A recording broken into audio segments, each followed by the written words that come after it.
Muchísimas gracias, amigos y amigas del Colegi, de Bibliotecarios de Valencia, del Ministerio de Cultura, por auspiciar estos diálogos en torno a este programa que se llama Bibliotecas Hexagonales. Me acompañan hoy aquí dos personas, dos invitadas de lujo. Está Marga, por un lado, desde el mundo bibliotecario, ahora leeré su biografía, su pequeño currículum, y también está por el otro lado Cintia, que nos está siguiendo desde algún lugar recóndito de Brasil, casi casi en la selva, porque ella, como contaré ahora, pues dirige un laboratorio en Brasil, pero está muy relacionada, ¿no? También como todos los invitados que hemos tenido con el mundo bibliotecario. Esta conversación va a ir sobre el vector el vector de colaborar, sobre la idea de la biblioteca como comunidad. Y bueno, les voy a lanzar algunas preguntas a Marga y a Cintia. Voy a ver qué tal se enredan, como si son capaces de crear ya una incipiente comunidad entre Zaragoza, que es donde está Marga, y Brasil, que es donde está Cintia. Y si no, bueno, pues iremos sacando algunas preguntillas de la chistera. La pregunta disparadora va a ser algo así como las bibliotecas, cómo las bibliotecas tejen comunidad, pero antes dejadme que os glose un poco sus biografías. Marga Muñoz es la responsable del Centro de Documentación del Agua y el Medio Ambiente, más conocido como CEDAMAZ, que son las siglas que todos reconocemos, porque además son gente muy activa en redes desde hace muchos años, diría yo que incluso pioneros en este campo. Este CEDEMAZ o CEDAMAZ pertenece al Ayuntamiento de Zaragoza. Ella, Marga, es licenciada en Geografía y diplomada en Documentación. En la actualidad está volcada en hacer de la Biblioteca Verde, es una biblioteca por lo tanto especializada de Zaragoza, un referente no solo para el sector ambiental, como centro especializado en naturaleza, medio ambiente y sostenibilidad. También un espacio comunitario de cultura ambiental y de encuentro que dé soporte y acogida a las actividades y nuevos públicos, ¿no? Aboga por la fusión de lo social y ambiental, un campo en el que realiza algunas aportaciones en congresos y seminarios. Y su objetivo es hacer a la gente protagonista de las bibliotecas y del cambio de paradigma ante ese reto climático y la crisis ecosocial. Así que es una presentación muy a la altura y muy encajada en este tema que nos ocupa hoy, ¿no? De la biblioteca como comunidad. Y por otro lado tenemos a Cintia, que es artista, Cintia Mendoza, que es artista, vive en Serra da Mantiqueira, en Brasil. Es maestra, tiene máster en artes visuales por la Universidad Federal de Río de Janeiro, y doctora en arte y cultura contemporánea por la Universidad Estatal de Río. Se ha dedicado a pensar y actuar sobre temas relacionados con la vida rural, territorios y formas de existencia. Es directora y fundadora de Silo, este laboratorio de arte y latitud rural, una organización de la sociedad civil fundada en el año 2017 para promover el diálogo entre el campo y la ciudad a través del arte, la ciencia y la tecnología. Silo cuenta con una línea de programas desarrollados con metodologías propias que tienen como objetivo fomentar el cruce entre el conocimiento popular y el científico. Y bueno, y con estas dos súper invitadas lanzamos, ¿no? Esta conversación de la biblioteca comunidad en torno a esta pregunta ya genérica, ¿no? De cómo las bibliotecas tejen comunidad. Y empezamos, como siempre, por nuestros bibliotecarios, porque juegan en casa. Marga. ¿Que cómo tejemos comunidad? Pues en el caso de esta biblioteca especializada en medio ambiente, empezamos en lo comunitario como invitadas, es decir, con un llamamiento a través del contexto social comunitario que rodea esta biblioteca, que es el barrio de San Pablo y del Gancho. Yo recuerdo que esos inicios así de acciones comunitarias y de salir de nuestra zona de confort vinieron muy de la mano de los propios agentes sociales y culturales del barrio.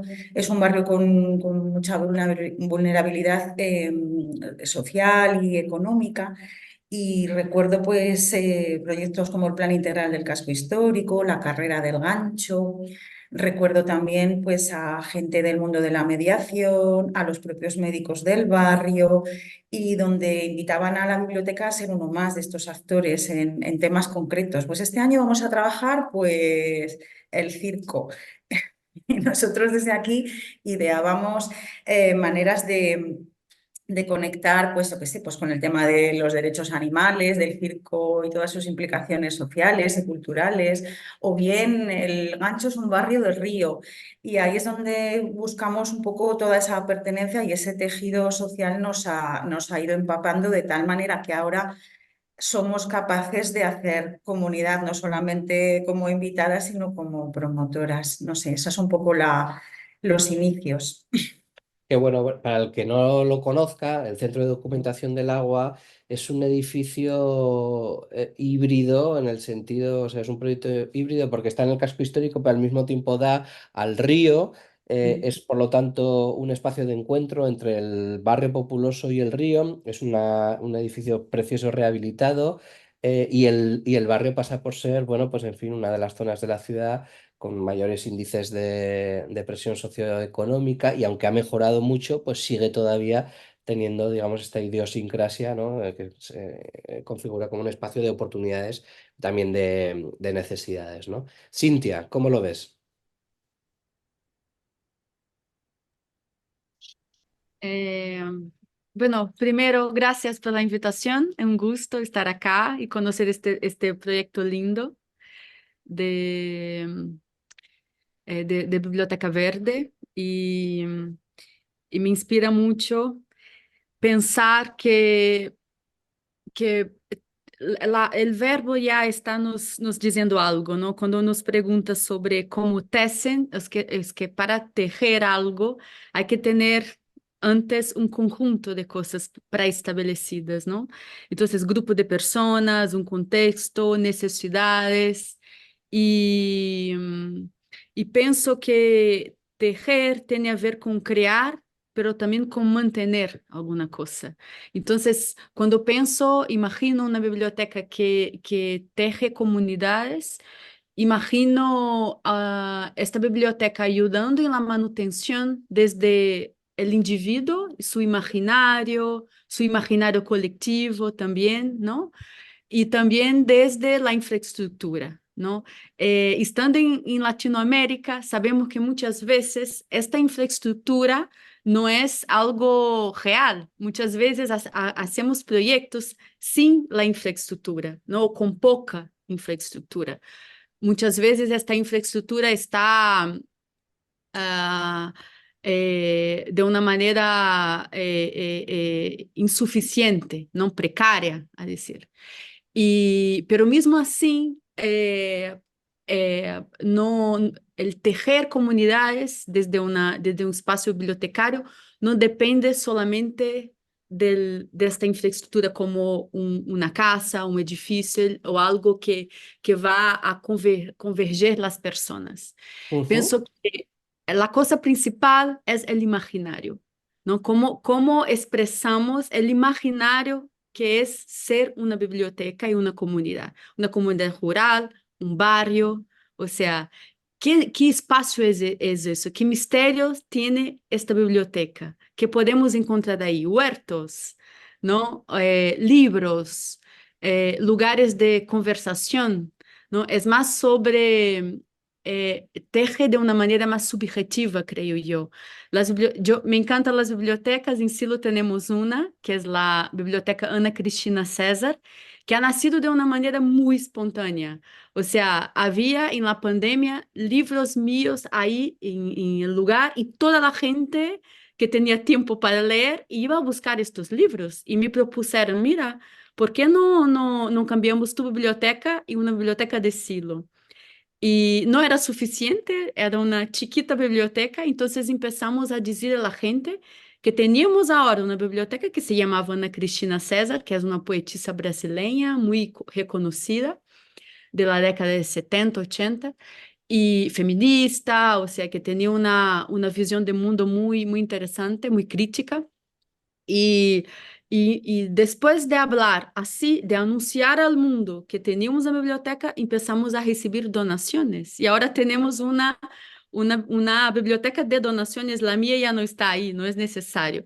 Mira el imaginario de la gente construyendo juntos una biblioteca, ¿no? Entonces, para nosotros acá es mucho más sobre la imaginación, la subjetividad y el deseo. O sea, los hechos, los acontecimientos son desde estos inputs, ¿no? Queremos una biblioteca, acá tenemos una, se llama Ana Cristina César, y después, meses después, un año después, tenemos de hecho esta biblioteca que existe y que la gente acá puede acceder cada uno para lo que quiera. Oye, entonces, por lo que decís, Marga y Cintia, puede haber una biblioteca sin comunidad o puede haber una comunidad sin biblioteca, pero casi tengo la sensación de que hay más valor en esa comunidad, en esos enlaces, en esas redes, que casi en el edificio, por supuesto, y casi que en los libros, ¿no? O sea, estaríamos pues de alguna forma diciendo que el principal valor de una biblioteca es la comunidad que es capaz de tejer de alguna manera, Marga. Mira, yo haciendo un poco de memoria en esta hora previa, me he acordado de que en 2019, nosotros pertenecemos a una red muy amplia de bibliotecas ambientales que se llama RECIDA, Red de Centros de Información y Documentación Ambiental, que coordina el Ministerio de Medio Ambiente a través del Centro Nacional de Educación Ambiental, donde estamos más de 140 bibliotecas, creo que somos, que nos dedicamos a esto por todo el territorio nacional y que incluso estamos lanzando tejido en Portugal, en Costa Ujú. Rica, ahora hemos hecho algunos vínculos y nos reunimos una vez al año pues, para intercambiar experiencias. Y en el año 2019, claro, cuando he visto la pregunta tejer comunidad, digo, pues si yo he hablado ya de esto, pero además con ese nombre, porque presenté una comunicación que era cómo tejer comunidad desde la biblioteca. Y en ese momento estaba con dos proyectos, uno de los cuales sí que sigue funcionando y otro está un poquillo ahí parado, pero con visos de retomarlo, que es algo tan simple como hacer cafés tertulias en la biblioteca y algo tan simple como dejar que la gente hable de la biblioteca y con la bibliotecaria a través de una sección de entrevistas que teníamos donde hacíamos protagonista a la gente. Una entrevista bastante estáticas porque son entrevistas que se publicaban en el blog. Y esa era un poco la cuestión. Es que muchas veces cuando se habla ahora de metodología y de darle la vuelta a las cosas, no nos damos cuenta de que hay recursos súper clásicos, pues por ejemplo, un simple club de lectura que están teniendo un éxito increíble y son de toda la vida. El tema es el enfoque con el que los abordas y cómo te abres a la gente, ¿no?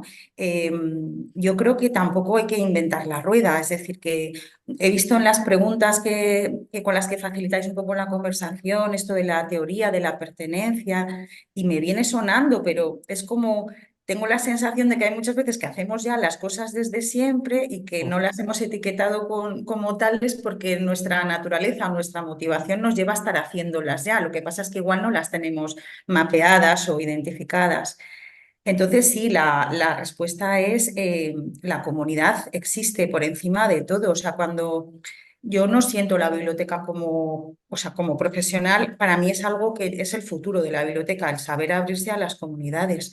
Pero no es lo que yo siento como usuaria, ¿eh? Yo cuando voy a otras bibliotecas, sobre todo en mi comunidad autónoma, siento esa individualidad muy marcada. Es decir, no tengo esa sensación de pertenencia más que si no participo en la dinámica de las actividades extra, ¿no? De las charlas, de los debates, de los encuentros. Entonces sí que me sentiría llamada, pero no suele ser lo habitual en lo que me rodea.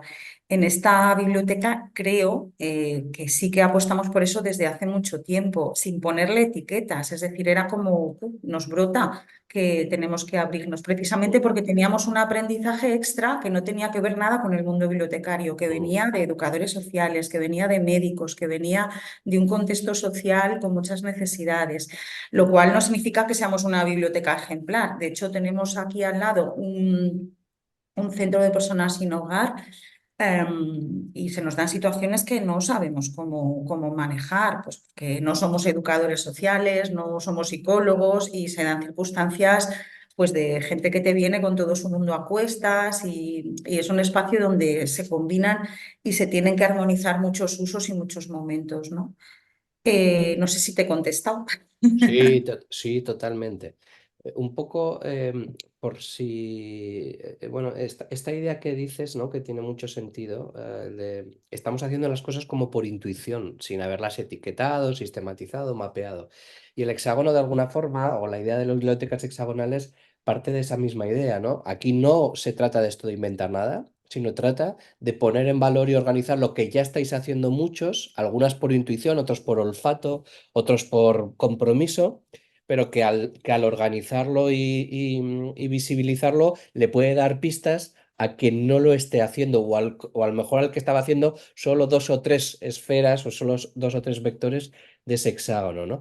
Pero qué importante esta idea de la comunidad, ¿no? Porque es algo que tiene que ver más como con lo afectivo, lo simbólico, lo emocional, ¿no? Y eso a veces es difícil ponerlo en un paper o ponerlo en un reglamento o ponerlo en una página web, ¿no? Es algo que depende más, tiene una dimensión humana, ¿no? Y depende de las personas. Pero es fundamental, ¿no? Porque yo conozco, como tú, Marga, y como Cintia seguramente, muchas instituciones preciosas, unos edificios increíbles, muchos recursos, mucho dinero, muchos libros, ¿no? Pero ahí no hay calor y eso pasa por algo, ¿no?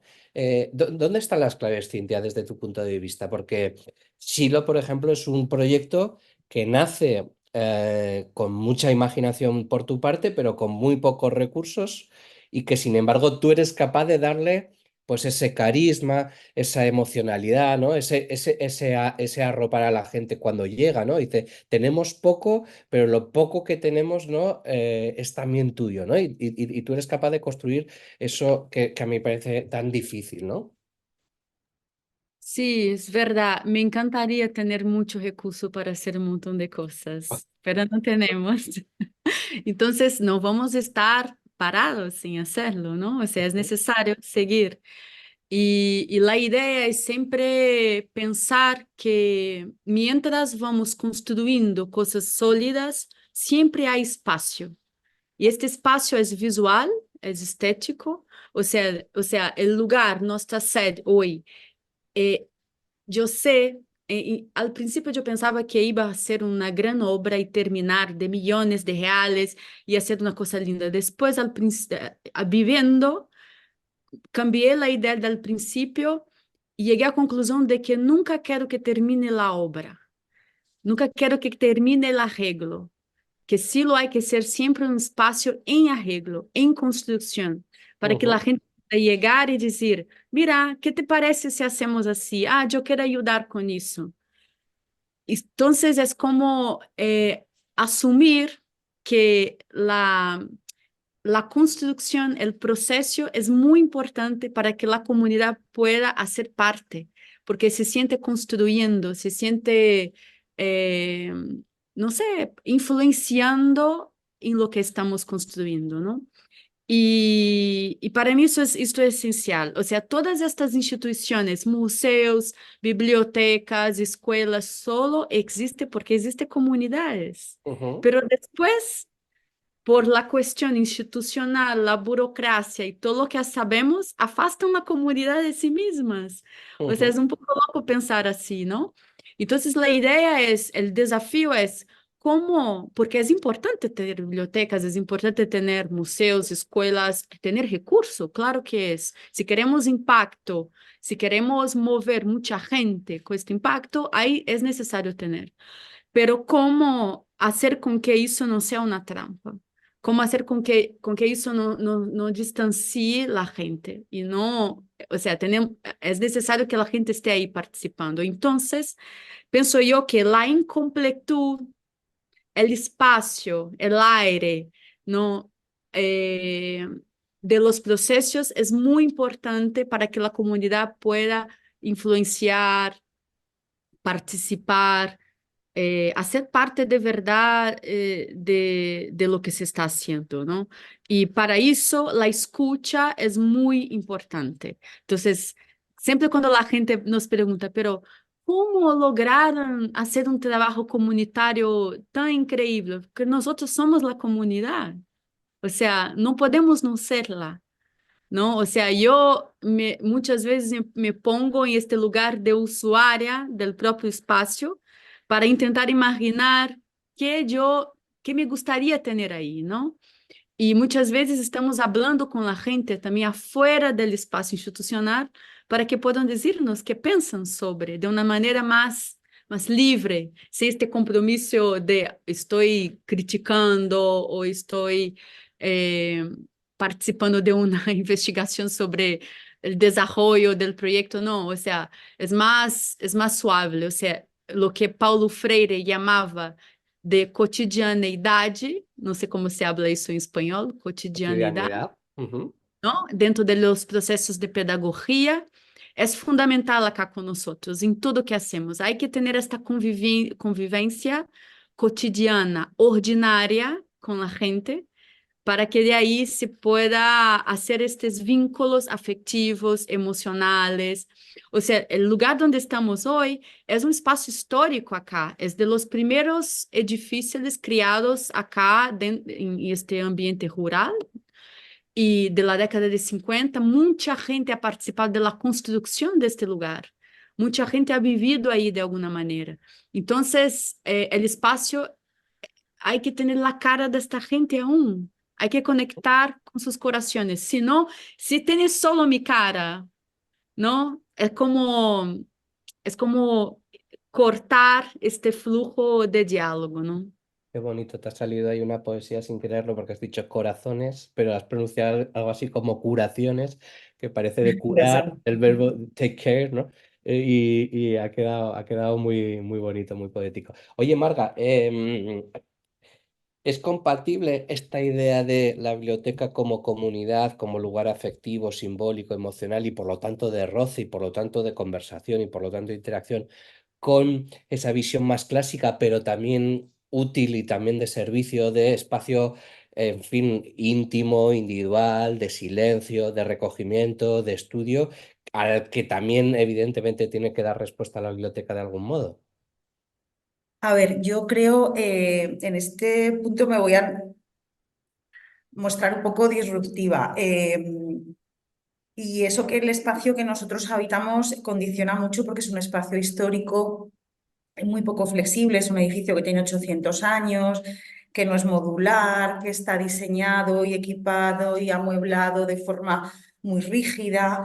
Y puesto que esa flexibilidad a la hora de diseñar los espacios, que ahora, por ejemplo, se tiene en cuenta cuando se rediseña un espacio de cultura desde cero, no se puede hacer, lo hacemos un poco con los tiempos, ¿no? El año pasado, en las jornadas de los laboratorios de Valencia que se dio online, creo que era el gerente del Patronato de Bibliotecas de Barcelona, Ferran Burguillos, creo que se llama, que decía que la tendencia ahora es aislar los silencios. Y es que no puedo estar más de acuerdo. Aquí Claro. vienes por la mañana y la gente exige silencio, porque dejamos la sala de lectura, está en un mismo espacio donde hay exposiciones, donde estamos los trabajadores, donde está la gente estudiando y bueno, pues en condiciones estándar se puede estudiar, se puede trabajar, si buscas esa concentración, ese silencio, pero nos parece súper importante, aparte de que tengamos una sala propia para hacer actividades fuera de esa sala de lectura, pero es una Ujú. sala muy pequeñita. Entonces, ocasionalmente rompemos ese silencio y lo avisamos. Pues puede ser un viernes por la tarde, un sábado por la mañana, cuando no cabemos aquí en las bodegas y nos subimos al refectorio. Y mira que estamos en un convento, porque claro, o sea, el silencio conventual, pues es que lo tenemos a huevo, ¿no? Pero creo que en nuestro caso hay que armonizar esos usos, y sobre todo hay que decir a la gente que las bibliotecas no solamente son salas de estudios, lo son durante unas horas o en algunos espacios, pero sobre todo se tiene que notar que hay actividad comunitaria, aquí irrumpen de repente visitas de escolares o una tarde un ala de la biblioteca se dedica para la presentación de un libro, o ahora por ejemplo hemos estado con los talleres de mujer y niña en la ciencia, los niños estaban arriba, los padres abajo, en una actividad en paralelo. Es compatible, pero exige bastante didáctica. porque aquí, por lo menos en nuestra comunidad autónoma, el concepto de biblioteca todavía es demasiado clásico. Estábamos muy en el silencio, lo anquilosado, en el espacio silencioso almacén. Y bueno, pues eso, somos un espacio de lectura, de trabajo, de estudio, pero también de encuentro. Entonces, de vez en cuando, en momentos, hay que romper y yo creo que es necesario. Qué bien, qué bonito esto, Marga, de aislar el silencio, ¿no?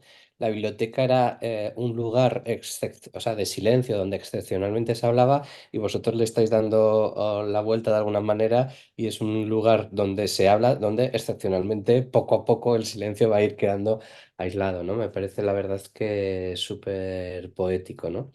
Em, yo quería preguntaros también sobre esta idea de la identidad, ¿no? Que me parece como importante. ¿Existe comunidad cuando hay identidad? Claro, cuando hay cierto sentimiento de pertenencia, cuando hay un reconocimiento mutuo, cuando hay un objetivo común, cuando hay un tema que te une, ¿no? Es un poco esta idea de vínculos, ¿no? Porque si no, lo que hay es simplemente un grupo de usuarios. Es decir, si tenemos una biblioteca en un barrio, en un pueblo, a la que van, en fin, X personas, 100, 200 personas pero y simplemente coinciden ahí de vez en cuando y ya está, no me sirve, ¿no? Aquí tiene que haber como un punto más, ¿no? Tiene que haber, pues, en fin, una relación de confianza, que me parece otro de los conceptos fundamentales. No hay comunidad cuando hay identidad, cuando hay confianza, etcétera. ¿Es eso posible y de alguna forma lo dejabas ya tú caer, Cintia, en un esquema de servicio público, burocrático, institucionalizado, con una serie de reglas en las que incluso se ha profesionalizado en este sentido para bien, pero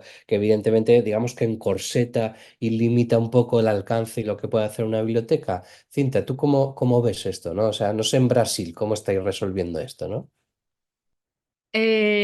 Bueno, nada es imposible. Les voy a traer como ejemplo una de los proyectos de biblioteca que más me encanta en la vida, que no es de Brasil, es de Colombia, Ajá, que es la Red Distrital de Bibliotecas Públicas de Bogotá. No sé si conocéis, hay que invitarlos a venir acá a hablar, por es supuesto. fantástico. O sea, hay diferentes bibliotecas por la ciudad en barrios distintos, barrios que son como favelas, barrios periféricos, centrales, barrios de pasaje. Cada una tiene su arquitectura, cada uno tiene su cara. Algunas bibliotecas que son parques con bosques, algunas con mucha agua dentro y afuera, otras bibliotecas en un antiguo basurero, por ejemplo, en el alto a casi 3.000 metros de altitud, que en el alto de Ciudad Bolívar, por ejemplo, que hay que llegar ahí con subindo en los Funicular. funiculares y son muy comunitarias. O sea, la gente toda está ahí, mayores, niños y la gente que trabaja en la mediación está preparada para muchas cosas. O sea, tienen que estar muy abiertos. Porque van a cuidar desde niños que están ahí sin sus padres, porque los padres están todo el día trabajando y no les dan atención, hasta mediar una conversación sobre un tema específico. O sea, son bibliotecas comunitarias y son institucionales y son posibles. Y son posibles porque hay un proceso de escucha con la comunidad, ¿no? Yo estuve ahí el año pasado, en noviembre, dentro de un seminario de innovación y estuvo haciendo una charla y también un taller. ¿Y sabe de qué era el taller? Agroecología. O sea, Ujú. porque estaban haciendo huertos en la biblioteca y ha sido una necesidad de los vecinos durante la pandemia. No querían hacer huertos, no había espacio, empezaron a hacer los hortos en la biblioteca y aceptaron. O sea, la gente, los funcionarios abrazaron la idea y ahora tienen un problema más para solucionar, ¿no? Entonces, pienso que es posible que espacios institucionales sí logren hacer un trabajo radical comunitario con mucho ruido, el ruido vivo, el ruido de la contemporaneidad. O sea, somos contemporáneos, estamos haciendo muchas cosas al mismo tiempo en el teléfono, en la computadora, en los displays. O sea, tenemos condiciones de relacionarnos con muchas cosas al mismo tiempo. Y esta diversidad de temas, de formatos y de diálogo con la comunidad me parece fantástico y es posible, seguro que sí. Oye, Quería apuntar una cosita porque me ha dale, gustado dale. mucho cuando has hablado antes de las emociones y de la identidad. Es que son eh, dos piezas que encajan perfectamente. Si no tienes una experiencia emocional desde la biblioteca y tienes una experiencia que se limita a ser tu espacio donde te estudias unas oposiciones o donde vas a cogerte un libro y te piras, difícilmente vas a generar ese vínculo identitario, ¿no? Entonces es súper importante y sobre todo el papel que tenemos los profesionales.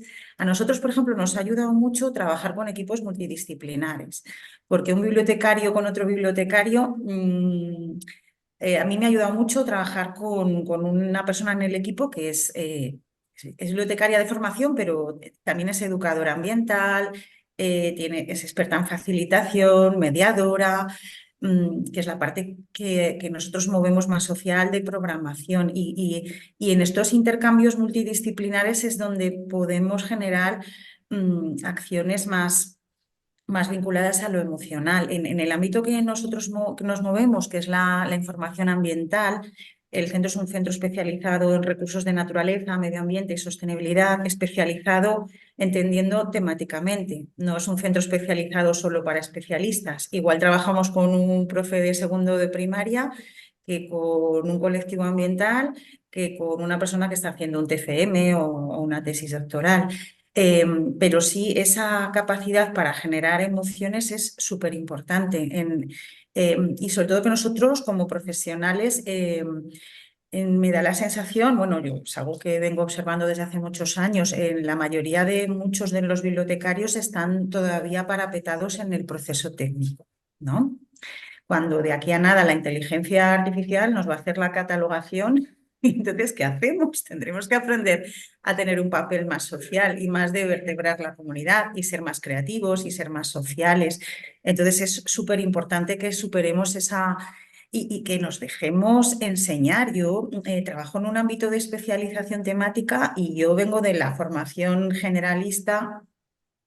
Y bueno, yo llevo 15 años trabajando en temas medioambientales y a base de leer, de escuchar y de participar aprendes. Pero a mí me enseña la gente todos los días. El botánico, el educador ambiental, el abuelo que se quiere poner en ecológico la huerta del pueblo. Aquí en Aragón, y se está extendiendo también a Navarra, ahora hay un proyecto muy chulo del que formamos parte y es muy comunitario, que es el hacer bibliotecas de semillas.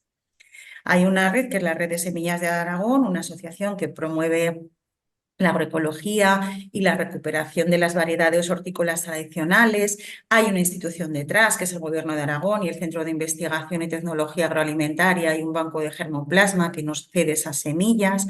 Y ya he perdido la cuenta, pero creo que somos 30 y pico bibliotecas por todo Aragón, de pueblos, y la nuestra que está en ciudad, y también la pionera, que fue la biblioteca de la Politécnica de Huesca, que estamos haciendo esa comunidad a través de un simple armario, donde en unos botes tienes unas semillas que intercambias, que la gente se lleva en préstamo, que se compromete a cultivar, que luego devuelve, y donde está entrando gente que nunca había entrado a la biblioteca, gente del mundo de los huertos, aunque tenemos una sección que se llama Bibliohuerta y con el mundillo como más de formación y muy centrado en los huertos escolares que tiene el Ayuntamiento de Zaragoza y que es pionero a nivel nacional, pero de repente abueletes y gente de, oye, pues yo es que esta semilla la traigo porque a ver si me dais, intercambiamos, o sea, que es que esa parte emocional es súper potente y nos la perdemos. O sea, el simple hecho de sentarte a leer con tus lectores, de tener un club de lectura, que es como... Yo, por ejemplo, llevo un grupo de trabajo a nivel nacional a través de Regida, de esta red que os comentaba antes, donde estamos mapeando todos los grupos de lectura que están surgiendo en librerías, en centros culturales como la Casa Encendida, bibliotecas públicas de Almería, de Albacete, en Vigo, de las propias bibliotecas de los museos, que están superando ese límite que parecía de la información especializada, de solo tengo libro técnico y a través del ensayo, de la novela, del cuento, te abres a nuevos públicos y todo eso tiene que ver con la emoción de sentirse parte de que, claro, es que hace unos años llamábamos a nuestra gente y la seguimos llamando usuarios, usuarias, y se hablaba mogollón de fidelización, que dices, joder, qué concepto más empresarial, ¿no? Y ahora pues es pertenencia, no sé, es más social. Entonces sí, súper importante. Y lo del arte también, vamos, me tengo que asomar a vuestro proyecto porque tiene una pinta buenísima. Qué bien, muchas gracias. El otro día también salió un poco esta idea de las semillas, que sabía que a Cintia le va a encantar, estas bibliotecas de semillas, ¿no? De pronto hubo otros experimentos, ¿no? Como prestar DVDs o música o incluso videojuegos. Y fijaros que esos han envejecido mal, porque de pronto esas mediatecas de los años 90 y los primeros años 2000 han dejado de tener utilidad porque el modelo de la industria ha cambiado. El libro es el que mejor está envejeciendo, aguanta y resiste, pero probáis otras cosas, como son, por ejemplo, esta idea de semillas. Pero si acaso puede haber nuevas cosas, ¿no? Porque no sabemos si en el futuro acabaremos prestando taladros o acabaremos haciendo talleres para preguntarle al chat GPT no sabemos, ¿no? Hacia dónde irán las bibliotecas, pero parece que el leitmotiv es este centro de seguridad, es este espacio seguro donde una persona de confianza te acompaña frente a lo complejo, ¿no? El libro, evidentemente, es el producto estrella, pero puede haber otros, ¿no? Como por ejemplo, ahora nos ponía de ejemplo Marga las semillas, ¿no? El otro día nos pasaba un poco, estábamos en Navarra, en la Universidad Pública de Navarra, que tienen ahí unas instalaciones increíbles, una biblioteca increíble y un nuevo laboratorio que hemos ayudado a diseñar, que se llama Ikuspegiak, y nos faltaba que conectar con los estudiantes, ¿no? Y entonces yo escuchando a una y a otra, a Marga y a Cintia, me acuerdo de lo que les decía a las compañeras de Navarra. Digo, tengo la sensación que a veces estamos un poco en el estado del posbienestar. Vivimos aquí en sociedades tan abundantes y tan ricas que parece que, bueno, pues la gente no termina de encontrarle el valor que tenía, ¿no? Esa centralidad que tenían las bibliotecas hace unas décadas, ¿no? Y hablo de de la biblioteca corriente, no de las bibliotecas exitosas que sí que tienen vida y comunidades, ¿no? Como la que lidera Marga. Entonces, ¿creéis que que esa es por la razón por la cual en Bogotá esas bibliotecas que nos contaba Cintia funcionan también? Pues porque todavía hay cierta escasez material y de infraestructuras públicas y aquí en Europa, en España, ya no somos capaces de valorarlas.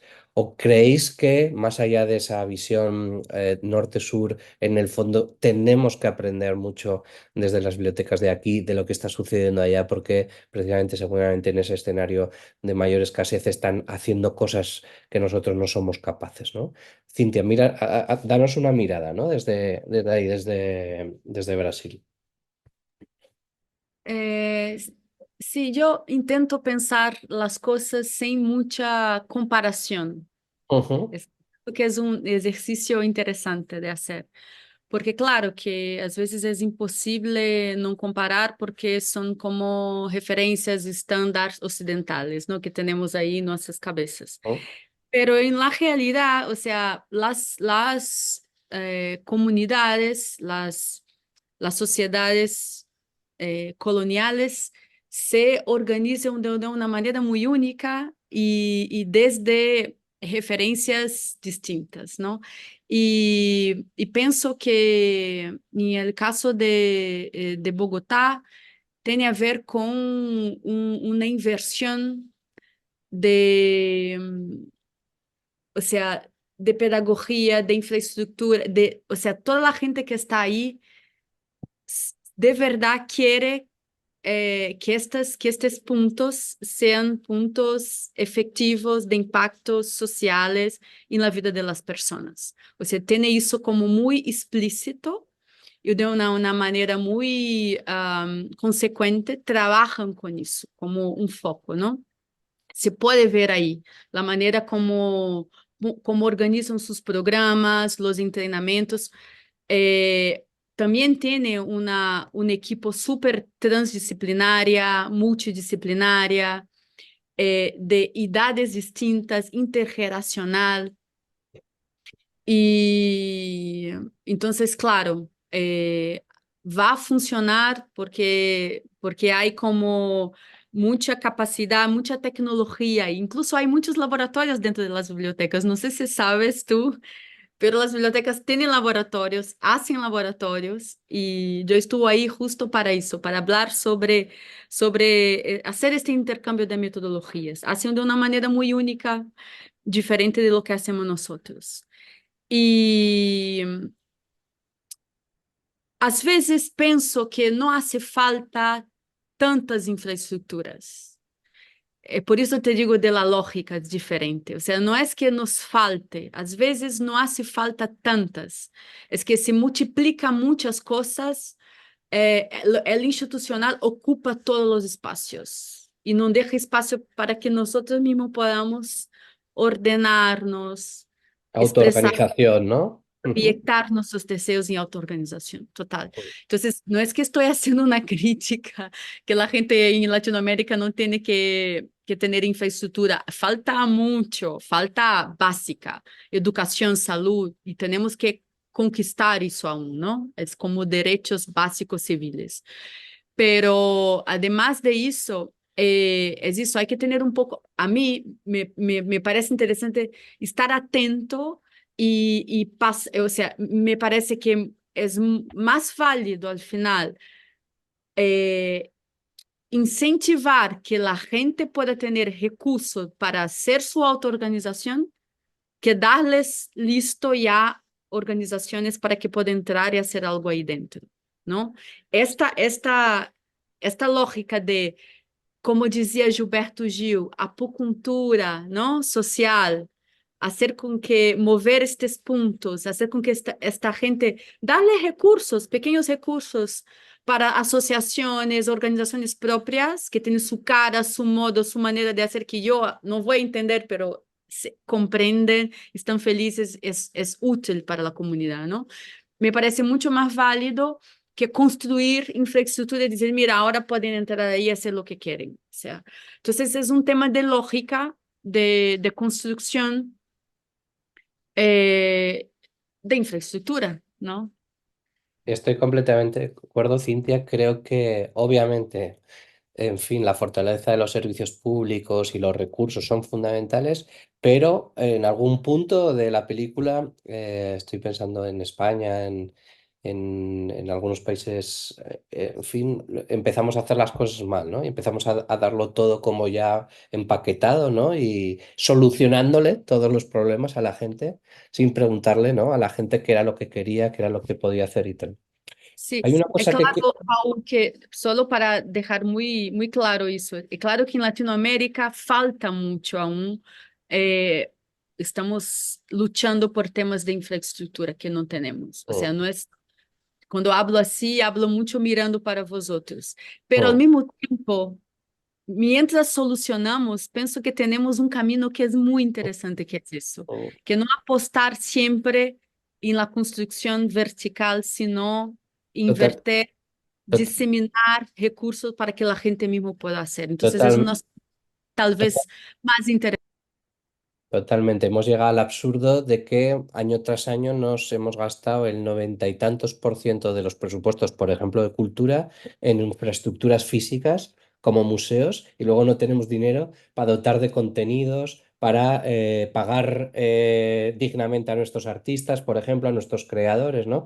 Y por lo que sea, la administración pública tipo, de todos los partidos y colores, pero tuvo siempre una querencia sobre el ladrillo que no la ha tenido sobre el contenido, ¿no? Que es donde está seguramente esos intangibles y esos valores de la cultura, lo emocional, la confianza. Hay otra cosa que quiero sacar. Utilizo desde hace unos meses el libro de Los Palacios del Pueblo que escribió Klinenberg. No sé si lo has leído tú, Cintia, seguro que Marga sí, o al menos tiene una referencia cercana a ella. Y sin destripar el libro, diré que, bueno, la tesis principal es que las bibliotecas y otras infraestructuras intensas en cohesión social influyen no solo en el nivel cultural de sus entornos, sino que también en el nivel de calidad de vida e incluso, como demuestra Klinenberg, en el contexto de una ola de calor en la que muere mucha gente, y ahí donde hay mejores infraestructuras sociales y culturales como bibliotecas, muere menos gente, ¿no? Y hay otro libro que se llama The Power of Us, que viene a decir que, bueno, creo que la referencia no es original del libro, pero lo citan ellos, es la que tengo yo en la cabeza, que vivir solo, vivir en soledad, eh, implica tantos riesgos para la salud como ser fumador. Es decir, a nivel de infartos, en fin, muertes prematuras, accidentes, temas de salud mental, drogodependencias, alcohol, etcétera, ¿no? De repente, vivir en soledad, a efectos de indicadores de salud, es lo mismo que ser fumador, que me parece brutal, ¿no? Y entonces ahí pienso y vuelvo a nuestro tema del centro, ¿no? Las bibliotecas tienen algo que decir en esta nueva epidemia del siglo XXI, que a lo mejor afecta más a este lado del charco que al otro, porque aquí andamos con esos nuevos problemas del posbienestar en las que, por ejemplo, hay ya un porcentaje amplio, cercano al 15-18% de personas que viven solas en contra de su voluntad. Y esto no es un tema además solo de mayores, que también, de personas mayores, sino también de gente joven. Y lo peor de todo es que los expertos dicen que esto se va a multiplicar por dos y por tres en los próximos 30-40 años, ¿no? O hogares, por ejemplo, de solo una persona viviendo solo sin quererlo, ¿no? Otra cosa es, evidentemente, el que vive solo porque quiere vivir solo, eso está muy bien, ¿no? Pero digo, soledad no deseada, intergeneracional. ¿Tienen algo que aportar aquí las bibliotecas? No me refiero solo a este problema social en concreto, que lo es mucho, sino al conjunto de la radiografía de la sociedad que estamos construyendo, en la que lo colectivo se está diluyendo y esto parece un festival, un carnaval de la individualidad y de la hipercompetitividad. ¿Qué lugar deben tomar las bibliotecas? Sé que os la tiro muy ambiciosa y muy lejos, ¿no? Pero me interesa que reflexionamos un poco sobre esto. Bueno, en el contexto más cercano que tenemos aquí, y oyendo hablar a la Comisión de Salud del Gancho y a los médicos, eh, claro, es que somos un poco ajenos, pero estamos en un contexto donde hay una inmensa pobreza hasta energética, de gente que no puede poner la calefacción y vive en casas que están mal. El cambio climático, por ejemplo, que es un tema que nos preocupa, está incrementando situaciones, pues eso, pues gente que no sale a la calle, gente que vive atrapada en un cuarto sin ascensor, con una cantidad de problemas socioambientales que tienen que ver también con el incremento de temperaturas. Nos hablaban de plagas de chinches a nivel de barrios. Es una charla que tuvimos hace poco en la biblioteca. Bueno, ahí podríamos hacer más, pero ahí necesitamos conexiones con el voluntariado social, con los proyectos comunitarios. Ahí pues estamos para ser refugio. Una de las cosas que nos piden ahora las bibliotecas es que seamos refugios climáticos en Ujú. las olas de calor. Ser refugio climático implica que tienes que abrir un mes de agosto por la tarde, un mes de julio por la tarde y que tienes que tener dotación económica y presupuestaria para poder abrir tu edificio. En nuestro caso, pues julio y agosto abrimos solo por las mañanas, pero me consta que hay otros servicios culturales de la ciudad, como son los centros cívicos, que pueden fomentar y abrir esas puertas para integrar a las personas en esos momentos, ¿no? Y no sé, hace poco hemos hecho aquí un laboratorio que se llamaba Cívico, Ciudad, Biblioteca, Comunidad, donde intentábamos un poco darle la vuelta a la tortilla, porque siempre hemos tenido ese flujo de acoger propuestas, pero no de una manera más sistemática, más planteada y con una metodología como la de los laboratorios bibliotecarios. Se propusieron varios proyectos y uno de ellos era muy psicológico y es un temazo, ¿no? Que es el tema de la psicología ambiental, ¿no? De cómo nos sentimos.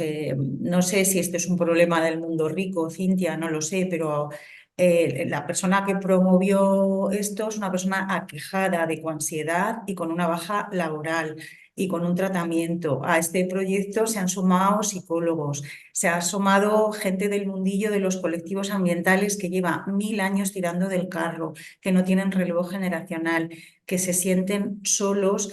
Entonces, claro, hay un comunicador que es Andreu Escrivá, que también estuvo en las jornadas del año pasado en Valencia, que bueno, como autor ha venido por aquí a presentar sus libros y le leemos mucho y somos como muy, muy fieles de él, ¿no? Que dice que en este contexto de acción climática estamos muy acostumbrados a la ejemplaridad, ¿no? Al individualismo, esto de me pongo la medalla de mejor ciudadano que recicla, me pongo la medalla de que no voy a coger un avión, y lo individual suma. Y él dice que el auténtico, que lo realmente transformador es lo comunitario. Entonces, en el contexto que a mí en el que intervengo más, que es esto de la acción climática, por la dinámica y el tema en el que nos desenvolvemos, eh, veo que el papel es fundamental para romper ese aislamiento de la individualidad y hacer a la gente partícipe de una comunidad que siente lo mismo, de tal manera que la ansiedad, la soledad puede transformarse, o esa rabia, esa impotencia, en acción, dibujando otros horizontes que no son los catastrofistas que nos estamos dibujando. No sé, es un poco el vínculo lo que puede aportar desde la perspectiva de un centro especializado en medio ambiente, ¿no? Independientemente de que abrimos las puertas a todo el mundo, ¿no? O sea, no sé. Está muy bien, muchas gracias, Marga. Cintia. Acá pienso que no cambia mucho, o sea, tal vez un poco el contexto, la manera como esta, esta solitud y estos temas, ¿no? De angustia por la falta de utopía, por la falta de futuro, ¿no? Se manifiesta.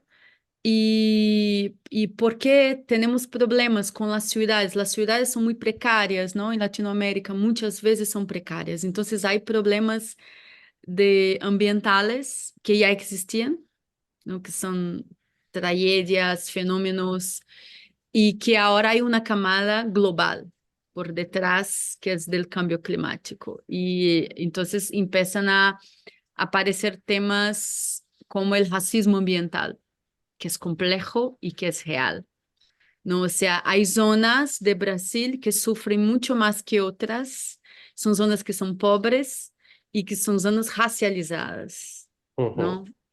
Entonces hay, mira, un montón de problemas que vamos a tener que solucionar para los próximos años. Entonces, por un lado, mucho trabajo, mucha ocupación, la cabeza teniendo que crear cosas muy nuevas, y por otro, la apatía, ¿no? La falta de, no sé, es Ilusión, horizonte. rarísimo eso.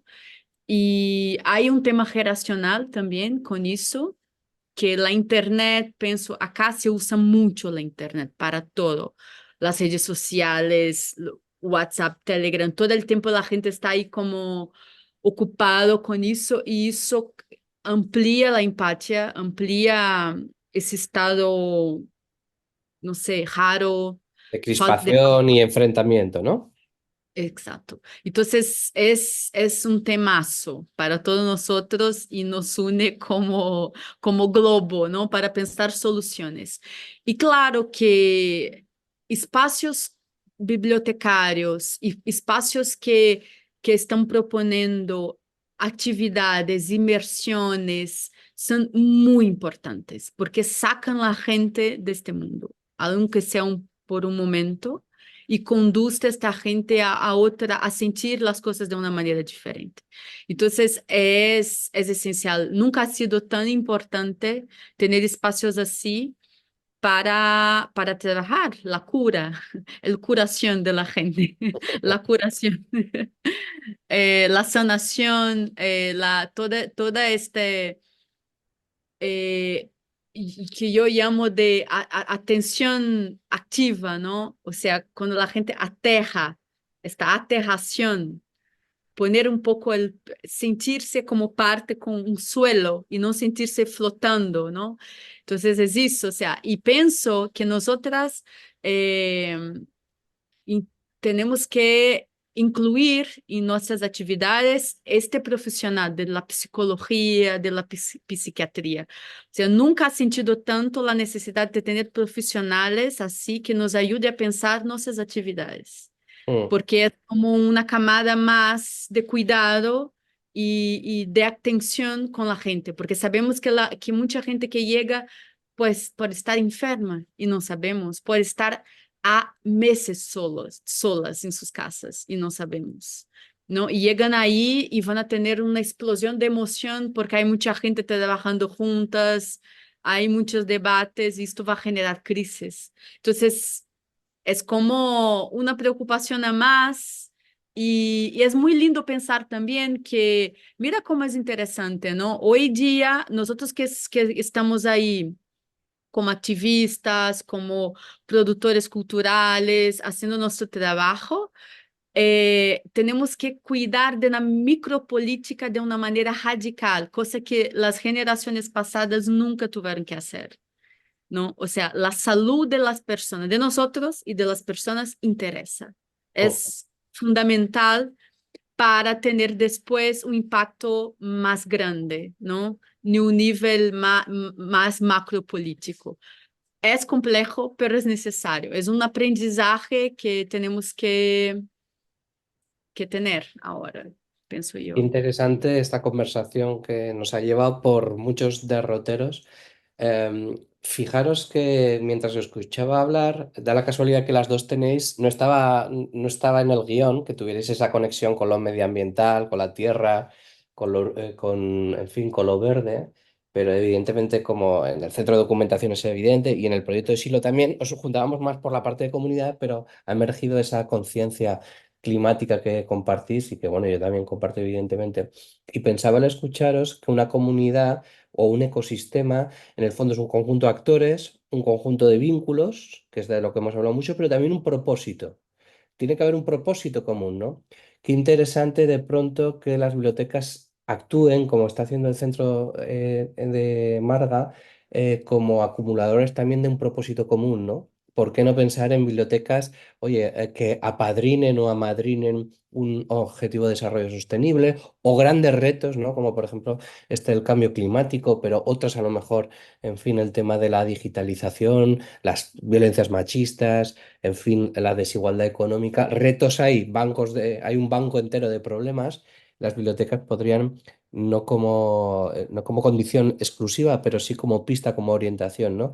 Es más fácil construir una comunidad si existe un propósito común, ¿no? Por eso a lo mejor es uno de los secretos del centro de documentación de Marga. Oye, tenemos nada, telegráficamente, para no tensionar demasiado el tiempo, un epílogo final de despedida, conclusiones, etcétera. Os recuerdo que de aquí se va con más deberes Marga, porque va a tener que hacer una relatoría un poco de esta conversación, pero que no tiene que ser una traslación fidedigna de la conversación, sino que es también una interpretación, un texto autónomo que tiene que tener sentido en sí mismo y que Marga se lo va a llevar a su terreno, cogiendo con generosidad pues algunas de las ideas que ha lanzado Cintia y si quiere también alguna de las provocaciones que yo lancé, ¿no? Lo tendrá que convertir en un texto para una publicación que vamos a hacer, pero esta misma píldora forma parte de un curso con el Collegi, ¿no? Digamos que estamos aquí haciendo economía de escala y siendo eficientes, ¿no? Pero me interesa que hagáis ese epílogo, esa despedida final en 1 o 2 minutos, ¿no? Para darle un broche de cierre a esta conversación tan exquisita. Vamos a empezar si queréis, por Marga y luego acabamos con Cintia.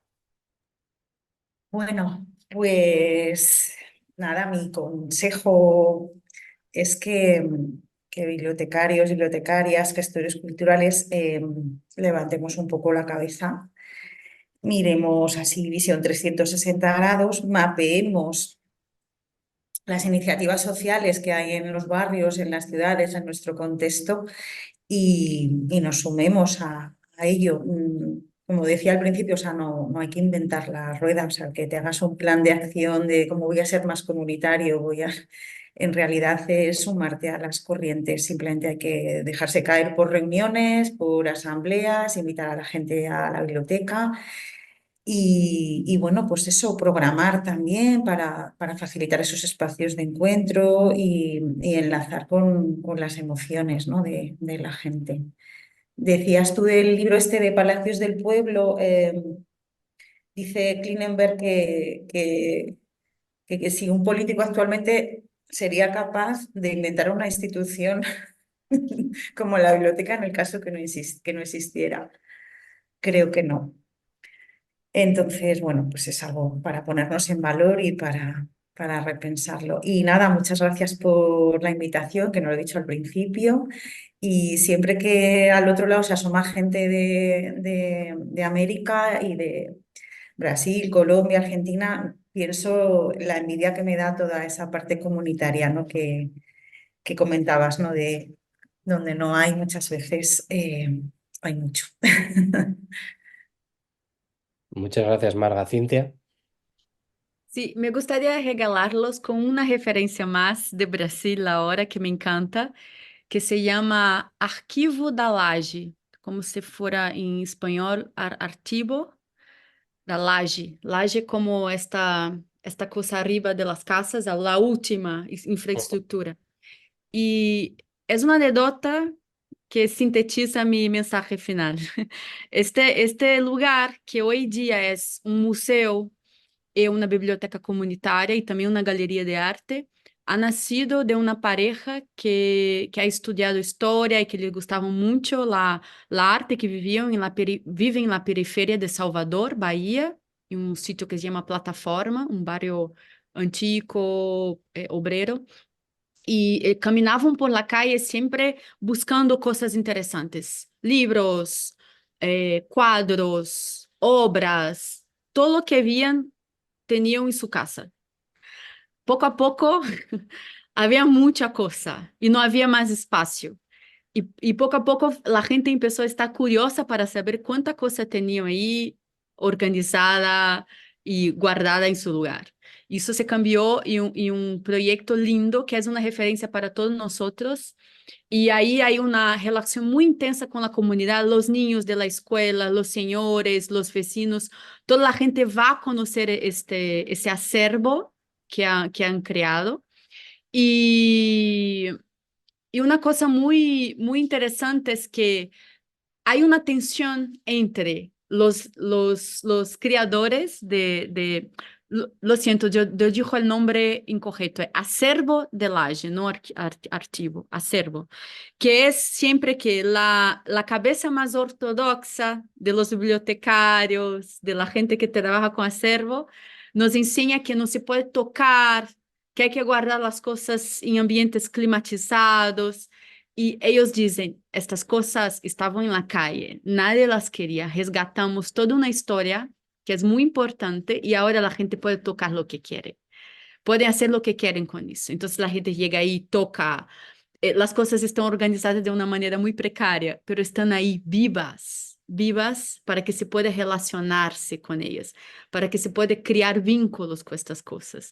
Entonces es una anécdota para acordarnos que às vezes esta rigidez de las metodologías, de la memoria, nos aleja, ¿no? de nuestra emoción, de los afectos que necesitamos desarrollar con las cosas como humanos. Entonces, hay que humanizar esos espacios y hay que escuchar un poco las comunidades, la gente que está creando espacios así y que no son espacios institucionales, ¿no? Es Qué, eso. qué Muchas gracias. qué bonito el acervo del ático, ¿no? El acervo de la azotea, que sería como la traducción al castellano. Muchísimas gracias, Marga, muchísimas gracias, Cintia. Un saludo a los seguidores del Colegi y bueno, pues a quien nos siga también cuando se libere, que seguramente se hará en virtud del código abierto estos vídeos y que gracias a ese universo ubicuo y asíncrono que es el YouTube, vete a saber si nos están viendo dentro de unos años en cualquier lugar del planeta. Les saludamos también a ellos. Ha sido un placer. Muchas gracias.